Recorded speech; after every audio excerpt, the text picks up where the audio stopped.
30-сентябрга карата күндүн маанилүү жаңылыктар менен тааныштырабыз. Саламатсыздарбы?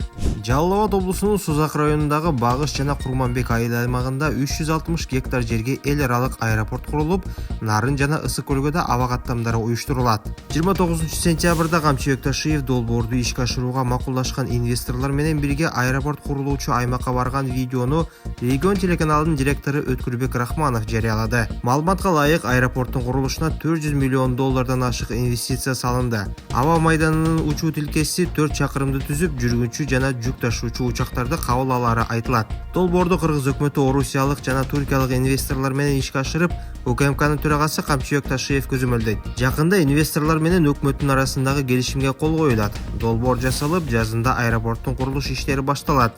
Инвесторлор менен сүйлөшүүнүн негизинде курулуш 2 жылда бүтүшү керек, деген Ташиев. 31 июлда Манас аэропортунун директору Манасбек Самединов жарым жылдын отчетун берип жатып, Жалал Абадка жаңы эл аралык аэропорт куруу үчүн жер бөлүнгөнүн билдирген. Парламенттеги социалдык саясат комитетинин жыйынында Кыргызстандын мектептериндеги китеп тартыштыгы маселеси көтөрүлдү. Депутат Жылдыз Садырбаева бул суроо менен Каржы жана Билим берүү министрлигине кайрылды. Анын айтымында, жыл сайын сентябрда окуу китептеринин тартыштыгы боюнча даттануулар болот. Жыл сайын стресс, же мектептер китеп менен камсыз кылынбай, же сатып алууга мүмкүн эмес, деди Садырбаева. Өз кезегинде Каржы министри Алмаз Бакетаев мектептердин китепке болгон муктаждыгын толук жабуу үчүн 8 миллиард сом талап кылынарын билдирди. Анын айтымында, сумма өтө чоң болгондуктан бул ишти этап менен гана аткаруу мүмкүн. Биз жыл сайын 150 миллион сомго план коебуз, бирок ачык айтканда бүгүнкү күндө 8 миллиард сом керек.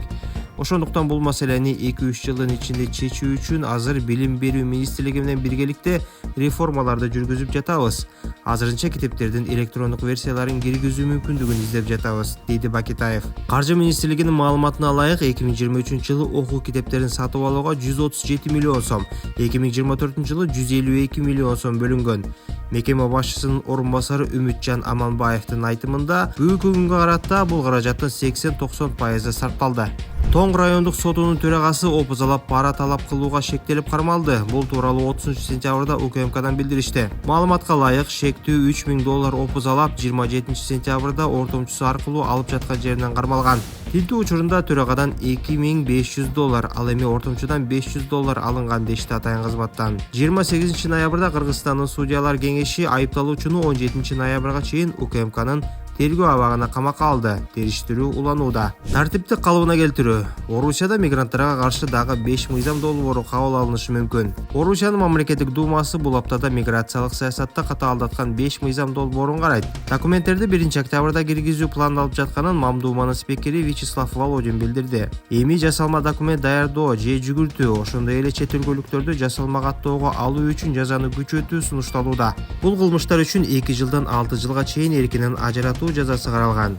Юридикалык жактарга мүлкүн конфискациялоо менен 5-10 миллион рубльга чейин айып салынат. Кийин кылмыш кайра кайталанса, айыптын өлчөмү 60 миллион рубльга чейин көтөрүлөт. Володин Ички иштер министрлигине таянып, быйылкы жылдын 8 айында эле 4573 мигранттан жасалма документ аныкталганын белгиледи.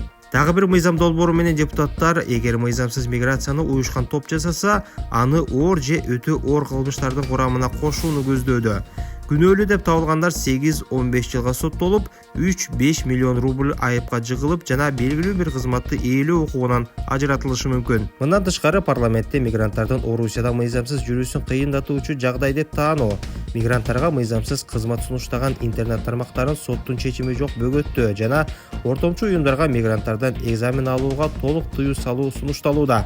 Учурда интернетте орус тилин билүү деңгээлин текшерүү, Орусиянын тарыхын жана өлкөнүн мыйзамдарынын негиздерин билүүгө жардам берүү боюнча ондогон сунуштарды кездештирүүгө болот, деген Володин. Анын айтымында, көпчүлүк депутаттар миграциялык саясат тармагындагы тартиптик калыбына келтирүүгө жардам берүүчү демилгелерди колдошот. Буга чейин орус президенти Владимир Путин мигранттарга каршы бир нече мыйзам долбооруна кол койгон. Арасында полиция кызматкерлерине мигранттарды соттун чечими жок эле депортация кылууга укук берген.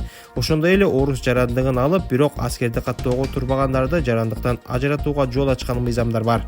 Президент Садыр Жапаров бийликтегилерге мамлекеттин келечеги маанилүү экенин белгилеп, коррупцияга аралашкан кызматкерлердин бирин да аябай турганын айтты. Бул тууралуу ал УНА мамлекеттик ишканасынын жетекчиси менен кызматкерлеринин коррупцияга шектелип кармалганы боюнча комментарий берип жатып билдирди. Ал таза иштесин деп унаанын башчысы Рустам Жокоевке айлыктан тышкары $2000 жардам берип келгенин кошумчалады. Дароо айта кетейин, менин демөөрчүлүк фондум бюджеттик фонд эмес. Ошондуктан 40ка жакын жетекчиге материалдык жардам берип турам. Анткени эмгек акылары чындыгында аз. Эмне үчүн материалдык жардам десеңер, алар өздөрү жетектеген мекемеден уурдабаш үчүн, ошол мекемеде тартип орнотуш үчүн, өзү таза болуш үчүн берип турам, деди ал. Өлкө башчысы айдоочулук күбөлүктү сатууну кан буугандай токтотуш керек экенин белгилеп, элди күбөлүктү сатып алам деген ойдон арылууга чакырды. Таза мамлекетти куруп кетишибиз керек. Ошол жерден унаанын кызматкерлерине бир суроом бар да. Силер күбөлүк сатып аткан адамдар, келечекте силердин өзүңөрдүн эле жакындарыңарды, небере чөбөрөлөрүңөрдү кокус бир жерден кагып кетип, зыянга учуратпайт деп кепилдик бере аласыңарбы? Деп суроо салды.